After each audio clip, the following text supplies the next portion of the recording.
Salve galera, beleza? Que bom que você está aqui em mais um estudo bíblico da nossa quinta-feira. Estou aqui com meu brother, pastor Ricardinho. Fala, Davi, como é que você tá? Fala, galera. E aí, mano, qual que é a boa de hoje? Cara, a boa é a seguinte, cara, a gente vai trocar uma ideia muito da hora, muito maneira sobre discipulado, sobre algumas paradas de um livro que a gente gosta bastante, que é o Discípulo Radical do John Stott.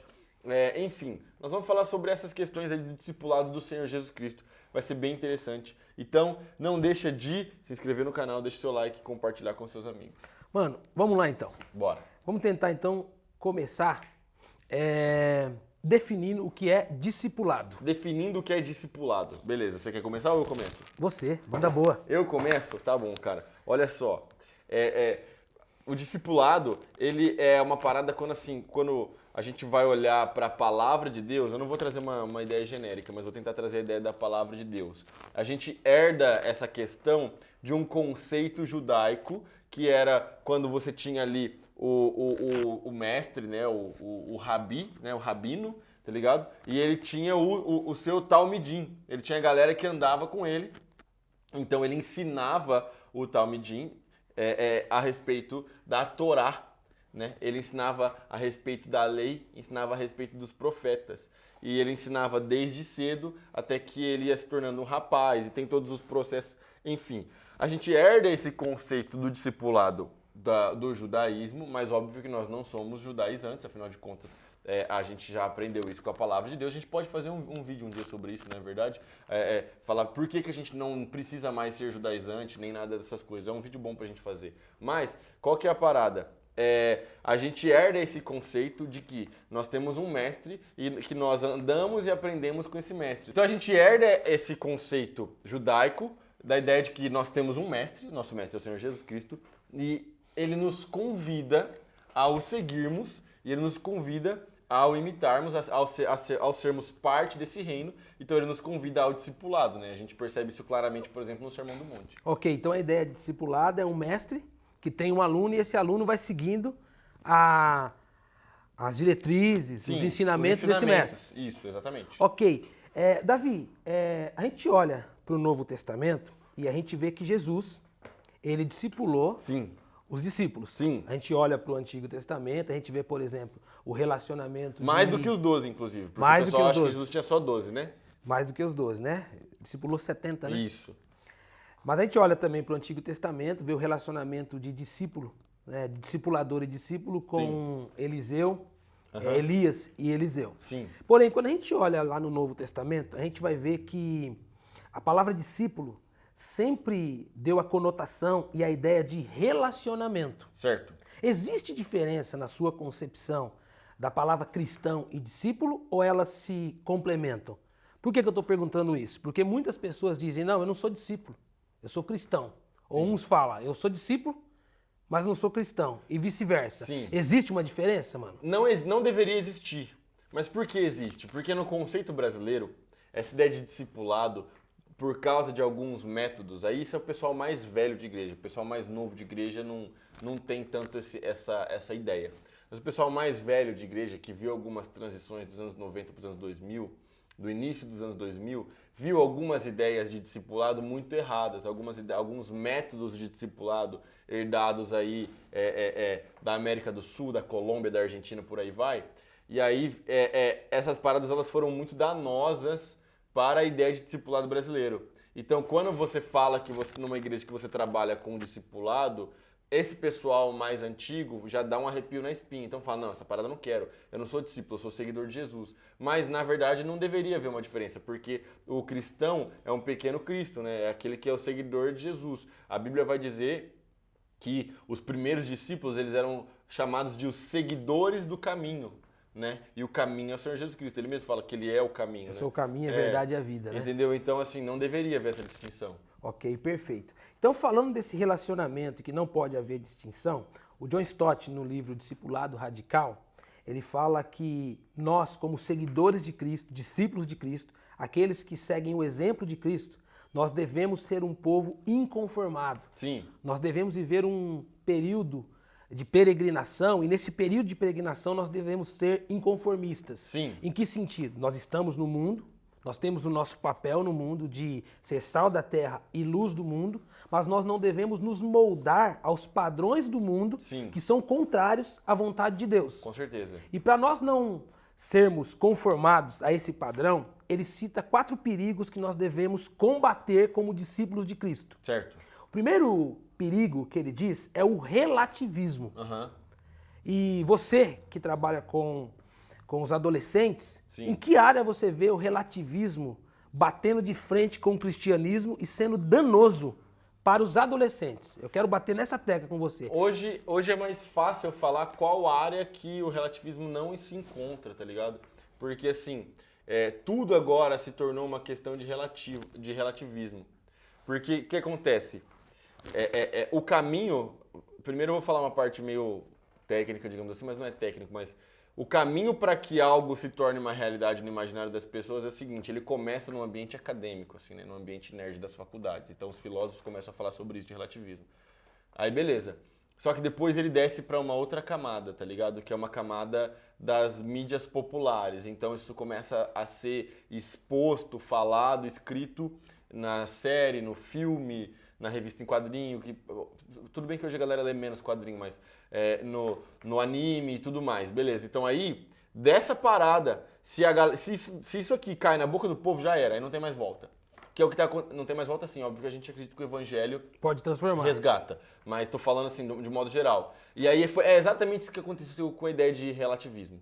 Isso começou no ambiente acadêmico, isso foi para as mídias, isso foi para a cultura pop, tá ligado? E agora isso tá na mente da galera. Então, por exemplo, o que acontece? Eu chego e eu falo assim: olha, você não deve falar assim, cara, com seus pais. A Bíblia diz que você tá em desobediência, mano. Você não deve falar desse jeito. Ah, mas eu não enxergo a Bíblia dessa forma, porque o meu pai falou isso, porque minha mãe falou aquilo, então eu também acho que eu tô certo, eles também erraram. Eu falo, não, mas veja bem, a Bíblia diz que você deve honrar os seus pais. Ah, mas o meu pai também tem que me honrar, porque não sei o que. E aí ele começa a relativizar e distorcer o conceito de verdade. Ou seja, a gente vê o relativismo desembocando nos relacionamentos. Totalmente. Outra coisa que eu vejo também, Davi, é que o relativismo tem sido nocivo, Sim. algo ruim, é no padrão moral ético. Sim. Né?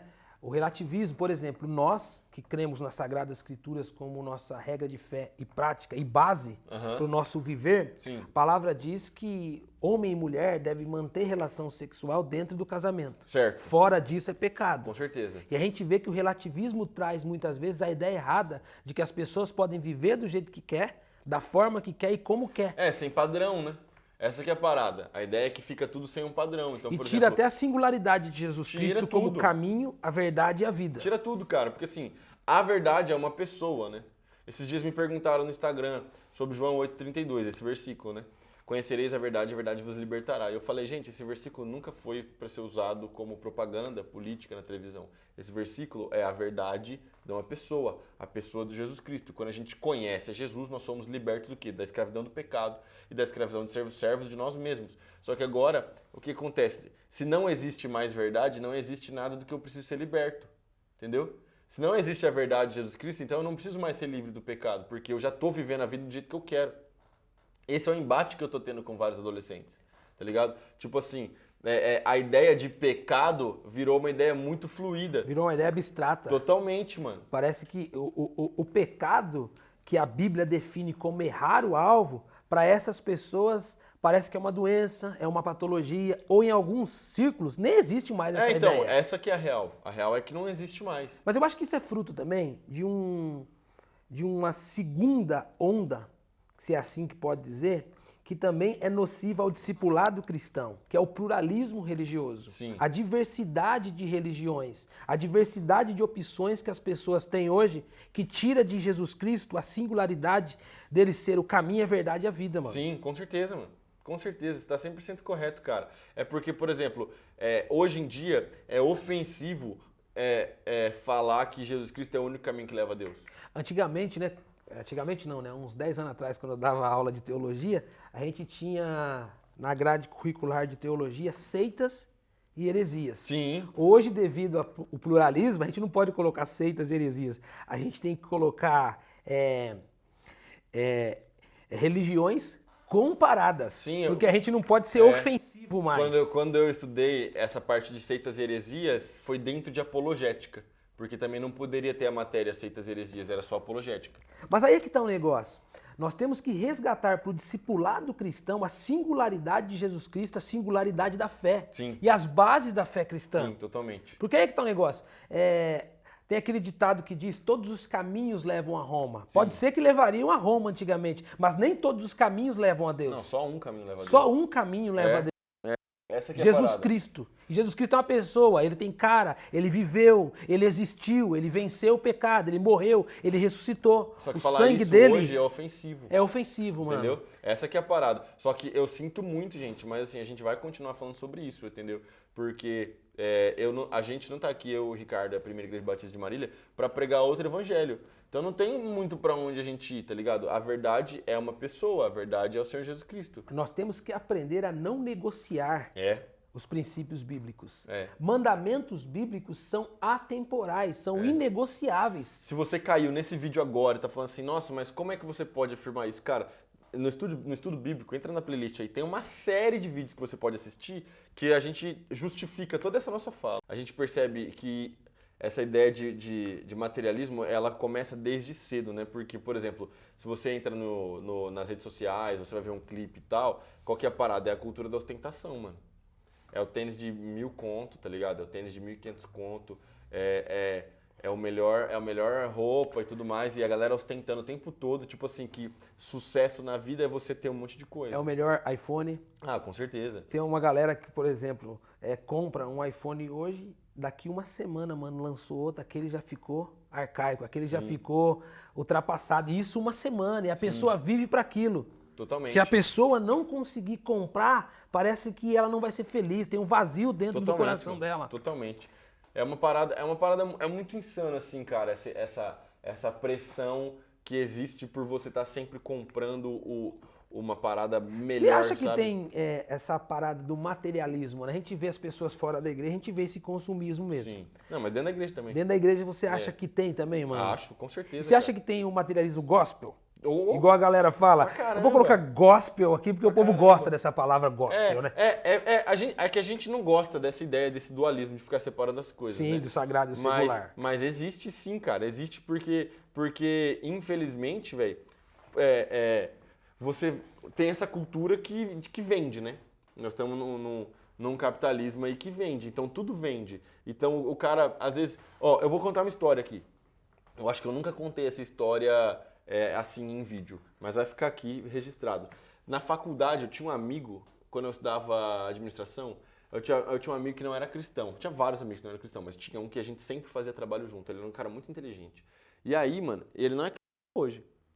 E ele virou pra mim e ele tava com uma grana pra investir em alguma coisa, queria abrir um negócio e tal, a gente tava já na reta final. E aí ele falou assim, mano, você conhece todos os crentes de Marília, vamos abrir um negócio pra crente? Aí eu falei, como assim, cara? Ele falou, cara, a fatia de mercado dos crentes só tá crescendo. Vamos abrir uma parada massa, um negócio pra crente, vamos vender pra crente porque crente compra. Ele queria abrir uma loja de roupa, alguma coisa. Mas tem isso. Tem. Tipo roupa assim, pra crente. Tem. Roupa gospel. A ideia de usar, a gente usa pra caramba roupa com escrito cristão. A ideia não é essa, mas assim, ó, ele não era nem um cara crente, tá ligado? Mas ele tinha interesse na grana que isso ia girar. Eu vi. Por causa da cultura material que a gente tá vivendo. Ele olhou e viu uma via pra ganhar um dinheiro. Ele viu um mercado, entendeu? Você acha que esse mercado, mano, essa ideia de materialismo, tá atrelado, mano, àquilo que a filosofia fala de narcisismo? Talvez. Porque a ideia de Narciso é a ideia da filosofia grega, né? Que existia um rapaz chamado Narciso, que era lindo. Sim. A mãe dele achava ele tão lindo que nunca deixava ele sair. Um dia ele saiu de casa, foi se banhar num rio, viu a imagem dele, se espantou com tal beleza, e cai dentro do rio e morre afogado porque viu a sua própria beleza. Sim. Eu acho que tem a ver com narcisismo no sentido de que a gente se acha demais, né, nesse tempo que a gente está vivendo, nessa era da exposição do Instagram. Mas sabe o que eu acho que mais tem a ver? Eu acho que tem mais a ver, já que é para falar de filosofia, e a gente vai concluir aqui falando disso, eu acho que tem mais a ver com a ideia de desejo que o Platão desenvolveu. com a ideia de que eu quero uma parada muito, e aí eu desejo isso muito no meu coração. Só que quando eu tenho esse negócio, esse desejo não me satisfaz mais. Eu acabo morrendo. Então eu sempre estou desejando outras coisas. E eu sempre quero aquilo que eu ainda não tenho. Entendeu? Então eu acho que é nessa questão, sabe? É a ideia da ânsia humana de tentar preencher o coração com aquilo que não dá pra preencher. Cara, eu vi um podcast de um cara, um DJ muito famoso, que tipo assim, com 23 anos, ele ficou milionário, mundialmente famoso, tava no top 10 DJ do mundo, sacou? E o cara tava muito, muito rico e tocando e viajando o mundo todo, nos melhores lugares, comendo nos melhores restaurantes. Ele entrou em depressão. Aí você fala assim, mano, como que esse maluco entrou em depressão se o cara tinha tudo? É exatamente essa parada. Com 23 anos, ele bateu o auge. Então ele falou assim, o que mais que eu posso desejar? Se eu quero comprar aquela roupa, eu compro. Se eu quero sair para aquele lugar, eu vou. Eu tenho tudo que o dinheiro pode comprar. Ele entrou em depressão. Mas ainda faltava uma coisa. E ainda falta, que é o Senhor Jesus. Que é o Senhor Jesus. Tá ligado? Quem captou muito essa ideia, mano, pra gente encerrar, é C.S. Lewis, quando ele diz o seguinte, né? Que se eu tenho anseios no meu coração que esse mundo não consegue satisfazer, é porque eu não fui feito para esse mundo. Exatamente. Eu fui feito para outro mundo. Exatamente. Eu fui feito para além disso. É isso, cara. Se você tem um desejo que não consegue ser suprido, é porque você está buscando supri-lo no lugar errado. Você tem que entender que você foi feito para conhecer e se relacionar com o seu Criador. E isso é muito maior do que qualquer outra coisa que o mundo te ofereça. Você foi feito para Deus, para se relacionar com Deus na pessoa de Jesus Cristo, e a ânsia que o teu coração tem só é preenchida em Jesus. Então, pra gente encerrar, mano, esse é o bate-papo de hoje. É isso, mano. Ó, se inscreva no canal, deixe seu like, tamo junto. Se você deseja fazer um curso teológico, procura o Pastor Ricardinho ou o link na descrição. Tamo junto, galera. Deus abençoe.